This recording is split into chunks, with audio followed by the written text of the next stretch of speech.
എനിക്ക് ഭയങ്കര ഇഷ്ടമുള്ള നടി ശാലിനീനെ ഒത്തിരി ഇഷ്ടമാണ്. ബേബി ശാലിനി.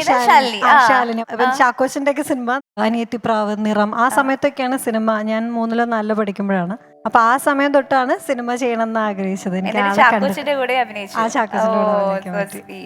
അനിയത്തിപ്രാവ് ഇറങ്ങിയ സമയത്ത് ഓവർകോട്ടുള്ള ഒരു ചുരിദാർ കാരണം ഞങ്ങളുടെ ഒന്നും കോളേജിൽ ഇരിക്കാൻ സ്ഥലമില്ലായിരുന്നു.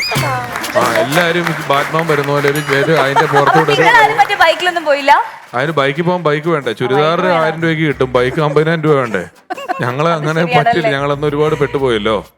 അതുകൊണ്ട് ഇത് കിട്ടുമായിരുന്നു. കുഞ്ചാക്കോ പോകാൻ കളിക്കാൻ വലിയ പാടായിരുന്നു. ഞാൻ പറഞ്ഞിട്ടുണ്ടല്ലോ. പിന്നെ ചാക്കോച്ചനോട് ഞാൻ ചാക്കോച്ചനോടും പറഞ്ഞിട്ടുണ്ട്. ചാക്കോച്ചന്റെ മുഖത്ത് ബുക്ക് വെച്ച് എറിഞ്ഞാലോ എന്ന് വരെ ഞാൻ ആലോചിച്ചാണ് ആ സമയത്തല്ല. പിന്നീട് ഞാൻ പഞ്ചവർണ്ണത്തെ ഡയറക്റ്റ് ചെയ്യുമ്പം ചാക്കോച്ചൻ രാവിലെ ഓടാൻ പോകുമ്പോ എറിഞ്ഞ പത്രം ചാക്കോച്ചന്റെ മുഖത്ത് കൊള്ളുന്നൊരു സീൻ ഉണ്ടായിരുന്നു. അപ്പൊ 2-3 തവണ പേപ്പർ എറിഞ്ഞിട്ട് ഇത് അദ്ദേഹത്തിന്റെ മുഖത്ത് കൊള്ളുന്നില്ല, സൈഡിൽ കൂടെയൊക്കെ പോവുക. അപ്പൊ ഒരു ആർട്ട് ഡയറക്ടർ പറഞ്ഞു നമുക്ക് അതിനകത്ത് എന്തെങ്കിലും ഒരു ചെറിയ വെയിറ്റ് വെക്കാം, ഒരു കാർഡ്ബോർഡിന്റെ കഷ്ണം എന്തെങ്കിലും വെക്കാം, അത് വെച്ച് എറിഞ്ഞാല് മുഖത്ത് കൊള്ളുമല്ലോ. അപ്പൊ ടൈറ്റ് ആണ്, ഒരുപാട് ദൂരെ എറിയണ്ട, തൊട്ടടുത്ത് ഫ്രെയിമിന്റെ പുറത്തുനിന്ന് മുഖത്തോട്ട് എറിഞ്ഞാൽ മതി എന്ന് പറഞ്ഞു. അപ്പം ആർട്ട് ഡയറക്ടർക്ക് ഒരു ഭയമായി, കാരണം ഹീറോയുടെ മുഖത്ത് എറിയാൻ പോവാണല്ലോ, അത് എന്തേലും കൊള്ളുവോ നോവോ ഒക്കെ ചെയ്താൽ എന്റെ അടുത്ത് കൊണ്ട് തന്നിട്ട് ചോദിച്ചു സാർ അറിയുമോന്ന് ചോദിച്ചു എന്നോട്.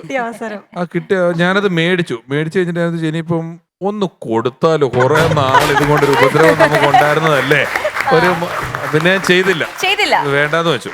പടം തീരാനുണ്ടായിരുന്നല്ലോ, എന്റെ തന്നെ പടമല്ലേ, ഫസ്റ്റ് പടം തന്നെ ഞാൻ തന്നെ കുളന്നുണ്ടല്ലോ എന്ന് പറഞ്ഞത് വേണ്ടെന്ന് വെച്ചു. ആ സമയത്ത് അതിഥി പറഞ്ഞല്ലോ ശാലിനിയോട് ഒരു ആരാധന തോന്നി, അതുപോലെ ആ സമയത്ത് ട്രെൻഡിങ് ആയിട്ടുള്ള ഏതെങ്കിലും നടിമാർ? മനീഷ കൊയ്രാള, രംഗീല, ഊർമിളയാണത്.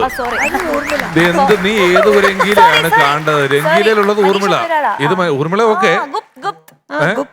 ഗുപ്തിൽ കാജോളും മനുഷ്യ കൊയ്രാളെ ഉണ്ടായിരുന്നു, രണ്ടുപേരും ഉണ്ടായിരുന്നു. എനിക്ക് മനുഷ്യ കൊയ്രാളെ കണ്ടിട്ടുണ്ട്. ഇവിടെ ഒരു അവാർഡ് നൈറ്റിന് വന്നിട്ടുണ്ട്. ഇവിടെ ഒരു അവാർഡ് നൈറ്റിന് വന്നിട്ട് ഞാൻ കണ്ടിട്ടുണ്ട്. ഊർമിള മട്ടോൻകറിനെ കണ്ടിട്ടുണ്ട്. ഊർമിളയുടെ ഡാൻസ് കഴിഞ്ഞ് എന്റെ സ്കിറ്റ് ഉണ്ടായിരുന്നു ഒരു അവാർഡ് നൈറ്റിന് ഇവിടെ. അപ്പൊ നമ്മുടെ അടുത്ത ബാച്ച് നമ്മളാണല്ലോ, നമ്മളിങ്ങനെ നിൽക്കുന്നുണ്ട്. ഞാനപ്പോ ആലോചിച്ചത് ആരെ നിൽക്കുന്നേ, എത്ര നമ്മള് രംഗീലയൊക്കെ കാണാൻ പോയ സമയത്ത് അങ്ങനെ സണ്ണി ലിയോൺ കണ്ടിട്ടുണ്ട്, ഊർമിളയെ കണ്ടിട്ടുണ്ട്, മനുഷ്യ കൊയ്രാളെ കണ്ടിട്ടുണ്ട്, മാധുരി ദീക്ഷിത്തിന്റെയും ജൂഹി ചൗളയുടെയും കൂടെ ഞാൻ ഡാൻസ് കളിച്ചിട്ടുണ്ട്.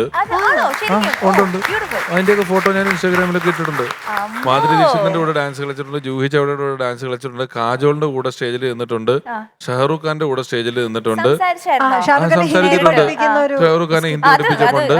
അത് മാത്രമുണ്ട്. പിന്നെ കാജൽ അഗർവാൾ, തമന്ന, ഇങ്ങനെ ഇവരുടെ എല്ലാം കൂടെ പല കാലത്ത് അത് ഇതുകൊണ്ടുള്ളൊരു വലിയ ഭാഗ്യം. ചാക്കോച്ചിന് പോലും ഈ ഭാഗ്യം കിട്ടിയിട്ടില്ല.